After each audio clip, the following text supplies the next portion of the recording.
big clean-out at the AFL. Damian Hardwick took Richmond to premierships in 2017, 2019 and 2020.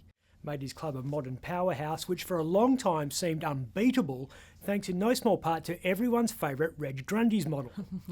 Damian is leaving the club because he feels he doesn't have any more to give. 2,700 kilometres west of Damian's home lives Adam Simpson. Adam took West Coast to one premiership in 2018 and currently presides over the worst team in the history of not just the AFL, but all forms of ball sports.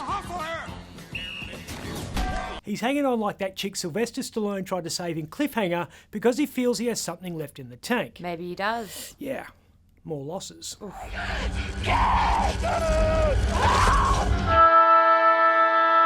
West Coast chairman Paul Fitzpatrick addressed Adam's future on Monday night. We have great belief in his coaching ability. He didn't speak for long because time is money when your day job is financially reaming clients in 6-minute blocks.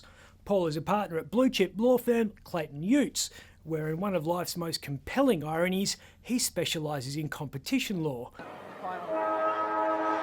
Fitzpatrick says Adam Simpson has a bright future at the club, which was music to Simo's ears. As of now, you can categorically say Adam Simpson and Trevor Nisbet will both be at this club in the short and medium term. Yes. Don't get too comfortable, mate. Fitz also said Trevor Nisbet was invaluable, and it's looking like Nizzy's going to get knifed at the end of the season. We all know when a lawyer's lying. Their lips are moving. You take the punchline, you take the lawsuit. Withdrawn. Whereas Hardwick said he would rather leave too early than too late, Nizzy's like that dinner party guest still pouring himself wine while the hosts are packing the dishwasher and taking out the bins. Some people just don't know when to quit. Okay, next guy. The bad news continues for one-time fashion wonderkin Benjamin Woodcock. Woodcock is in jail after going on the run 12 years ago. This good-looking fashion up-and-comer was so hot right now until he fled the country after the cops pulled him over in Maylands in 2010. I was driving while hot. Also for having half a kilo of meth in his undies.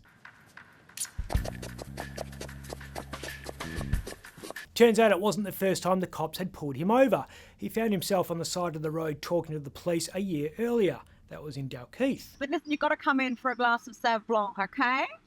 I'm so over it. Resulted in 2 charges of possessing stolen property, 1 charge of having no authority to drive, 1 charge of driving a motor vehicle whilst over the 0.08 blood alcohol limit, and 1 charge of failing to give police personal details, which means he allegedly lied to cops about who he was after they caught him driving a car loaded with stolen gear whilst pissed and without a licence. That's a lot. You don't need to be a fashion designer to have style. The gloriously named Coffin Cheater John Fury arrived in court Tuesday.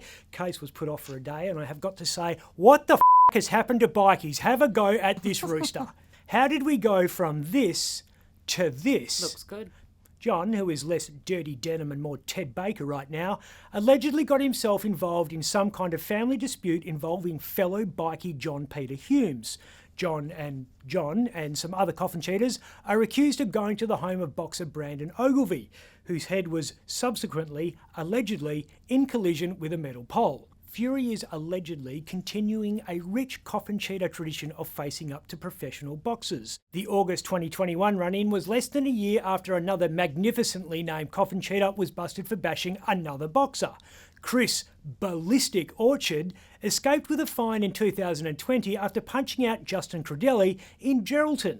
Crudelli has won multiple golds in the Golden Gloves, along with state and national titles, all of which apparently count for nothing when a bunch of Coffin Cheaters have got the shits with you at Gero's Winter Sun Hotel, as was the case in December 2018. That incident occurred well after the mother of all CCMC versus insert boxer's name here title fights.